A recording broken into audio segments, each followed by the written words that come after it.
derniers épisodes du Goku, Sangoku qui... De Goku? Oui, Goku d'aujourd'hui. Parle dans le micro, je t'entends pas. Qu'est-ce que vous pensez du Sangoku d'aujourd'hui, des derniers épisodes? Ah, des Dragon Ball S, super, d'accord. Qu'est-ce que je pense des Dragon Ball Super? Eh ben, en fait, j'ai pas beaucoup d'opinion. Je vais te dire pourquoi. Parce que sur Dragon Ball Super, j'ai fait pratiquement que Goten et Zeno. Et en fait, ben, comme je vous expliquais tout à l'heure, j'ai fait que les scènes où il y a Zeno et où il y a Goten. Ce qui fait que je n'ai pas regardé tout Dragon Ball Super. Je ne sais pas exactement ce qui se passe. J'ai juste vécu les combats pour Zeno, voilà. Mais du coup, j'ai pas énormément d'avis. Je trouve que la façon dont ils ont modernisé est pas si mal finalement, parce qu'on peut pas non plus rester que dans la nostalgie. Et c'est pas mal de faire évoluer aussi un produit comme celui-là, même s'il est magnifique au départ. Et puis voilà quoi. Mais j'ai pas énormément d'idées. Et puis d'une certaine manière, c'est bien qu'ils continuent aussi à créer du contenu sur ce genre de projet, parce que vous allez vous amuser à éventuellement pouvoir refaire quelques voix sur ce projet si c'est possible.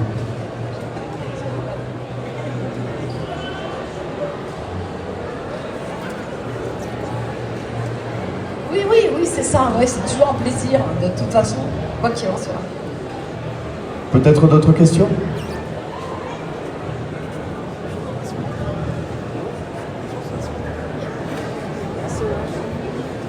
Bonjour. Je voudrais savoir, en 1987, quand Dorothée elle était directrice des programmes de TF1, est-ce que TF1 vous mettez la pression pour dire qu'il faut autant d'épisodes de Dragon Ball? Parce que c'est les vacances, il nous faut autant d'épisodes.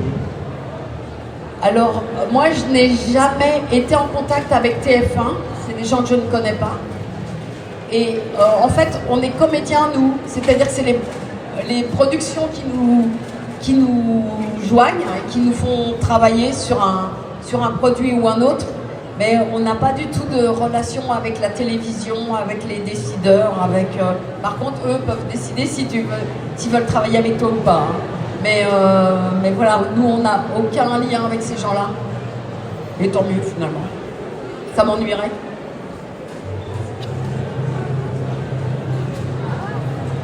Donc déjà, je vous remercie pour tous vos travaux, pour toutes les émotions que vous nous avez partagées ici. Et du coup, ça serait pour savoir, est-ce que vous avez déjà eu la chance de rencontrer votre homologue japonaise, Madame Masako Nozawa? Et si oui, si vous pouvez nous expliquer comment ça s'est passé, etc. Alors, je ne sais pas si vous avez entendu, est-ce que j'ai rencontré mon homologue japonaise, pas japonaise. Oui, j'ai rencontré Masako Nozawa en 1989.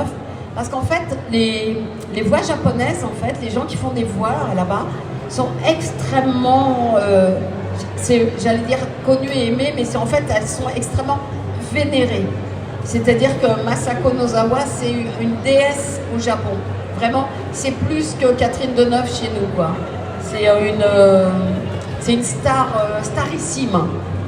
Et lorsque Dragon Ball a extrêmement marché en France,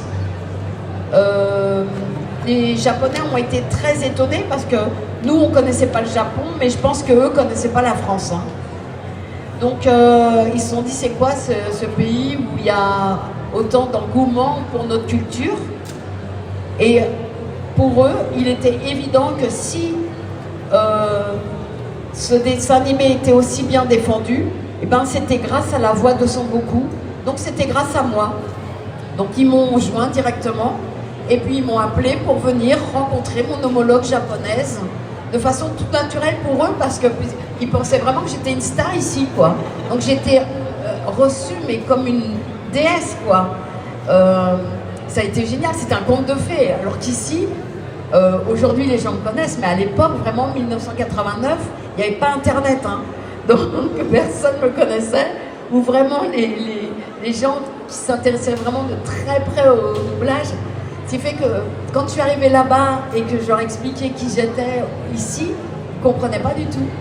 Et lorsque je suis arrivée à Tokyo, en fait, on a fait une émission en direct genre émission du samedi soir en France, genre Drucker, genre les émissions les plus regardées, quoi. Et puis elle a doublé Son Goku et moi Son Gohan.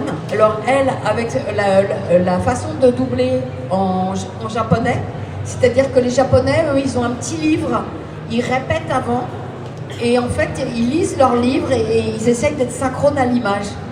Et nous, je ne sais pas si vous avez vu comment on double, mais en fait, on a l'image, on a une adaptation qui a été faite, et il y a une espèce de bande qui défile, et ça s'appelle une bande rythmo. Et nous, en fait, on n'a pas besoin d'apprendre le texte ni rien, on a juste besoin de jouer la comédie au moment où le texte arrive le long d'une barre.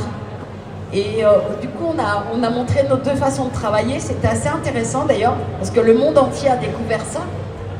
Et eux, ils étaient fascinés par ma bande rythmo. Ils disaient, mais c'est génial ce truc. C'était marrant. Ils sont venus me filmer ici. Et puis voilà, et c'était un conte de fées pour moi. Et à nouveau, je me fais de la pub Brigitte Lecordier. J'ai fait une vidéo sur ma chaîne YouTube où je parle de ma rencontre avec Masako Nozawa. Et ben voilà, je vous invite à venir la regarder. J'ai besoin de vues sur toutes mes vidéos. Plus c'est vu et plus je suis reconnue. Bon, je pense que tout le monde sera d'accord ici. Vous êtes un peu notre déesse de notre communauté française. Oui. Oui. Merci. Merci. Oui, mais c'était dingue, hein, franchement, à l'époque. Et quand tu rentrais, en fait, j'ai raconté ça à mes camarades, à Éric Legrand, Patrick Borg et tout ça, qui font Goku, Gohan, Vegeta et tout, grand. Et je leur disais, mais vous ne pouvez pas vous imaginer comment j'ai vécu là-bas, c'était dingue. Et tout ça. Ils ne voulaient même pas le croire, quoi. Et puis voilà, je leur ai raconté aussi comment ce qu'était ce dessin animé, parce que nous, on ne comprenait pas le manga. On n'en avait jamais vu des mangas papier, par exemple. Et je suis arrivée là-bas, j'ai découvert le manga papier au Japon, à Tokyo. On m'a montré ça, je fais « Ah, mais j'ai compris, en fait, c'est parti de là pour aller faire un dessin animé. » Alors, on n'avait pas toutes ces clés quand on a enregistré les premiers Dragon Ball. C'est magique. Et ce qui était sympa, c'est que c'est tombé sur moi, quoi, de découvrir toute cette culture et de l'emporter et d'être un peu le représentant de tout ça, quoi. Bon, en fin de compte, pour comprendre, c'est une belle histoire que vous avez créée avec votre passion et que vous avez partagée avec tout le monde aujourd'hui. Et on peut remercier tout le monde qui sont présents aujourd'hui, qui nous écoutent, qui ont le sourire et qui ont fait le déplacement peut-être de Cambrai, peut-être d'un peu plus loin. Et moi, je tenais également à vous remercier personnellement. Là, on va peut-être finir la conférence. Ça va s'approcher de 16 heures, du coup, début de votre séance de dédicace. Oui, je vais aller dédicacer. Alors, je suis désolée, je ne pourrais pas faire des heures et des heures de dédicace parce que je dois rentrer ce soir.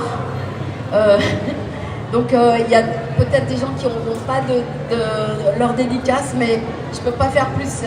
J'ai pas arrêté ce matin. J'ai pas arrêté hier et voilà, je ferai du mieux que je peux.